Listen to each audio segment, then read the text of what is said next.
Hi, it's Kayleen Kerr from eSafeKids, and today I'd like to share with you a really child-friendly book for talking to children about consent, body boundaries, and respect. This book's written by Janine Sanders. It's quite a lengthy book. It's very child-friendly. I'll just give you a feel for the book by reading just the first portion.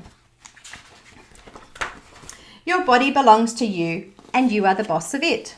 You are very special. There is no one exactly like you.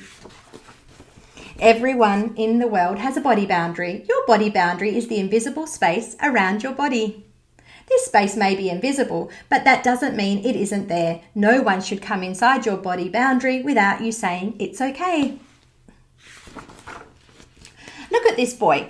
He is trying to hug his little sister. Does she look happy about it? Do you think she wants to be hugged? How can you tell? So this is where we can start to explore both verbal language, but also that non-verbal body language and body cues.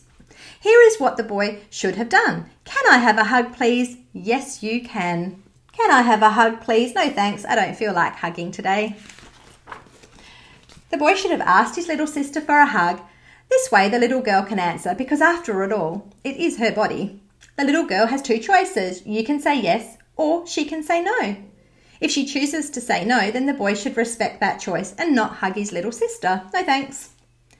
If the little girl chooses to say yes, then a hug is absolutely fine. That's because both people agree. Both the little girl and the boy are happy about the hug. And then there's a conversation prompter around respect. Sometimes a person may not be sure when another person asks them for a kiss or a hug. They might say, I'm not sure I want a kiss, or they might not say anything at all.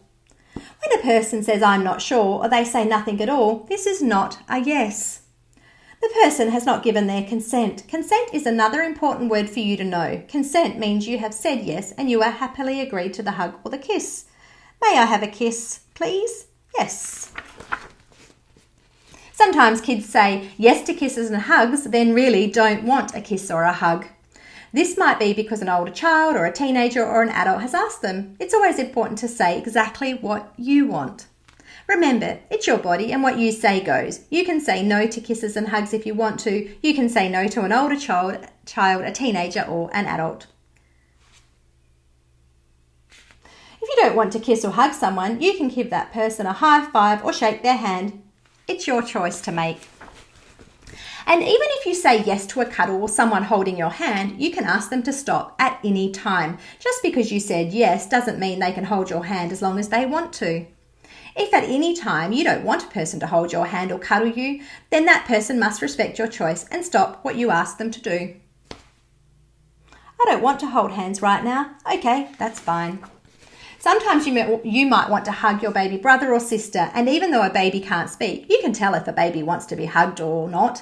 If the baby likes your hug, they will gurgle and smile, and sometimes they will lean into you. If they don't want a hug, they might cry or have a sad face or try to push you away. You have to look out for these things because a baby cannot tell you with words. We all have to respect a baby's body boundary too. Every person is different. Some people like hugs and kisses and holding hands, and some do not. Some people like a hug one day, but not the next day. Just because a friend at school said it was okay for you to hold their hand on Monday does not mean you can hold their hand the next day and the next day and the day after that. You still need to ask each time if it's okay. You still need to make sure that you have their consent. And it just goes on and on. There's loads and loads of great scenarios in that book. So that's called Let's Talk About Body Boundaries, Consent and Respect. I hope you've enjoyed that reading. And if you think that friends, family or colleagues may benefit, then please do feel free to share.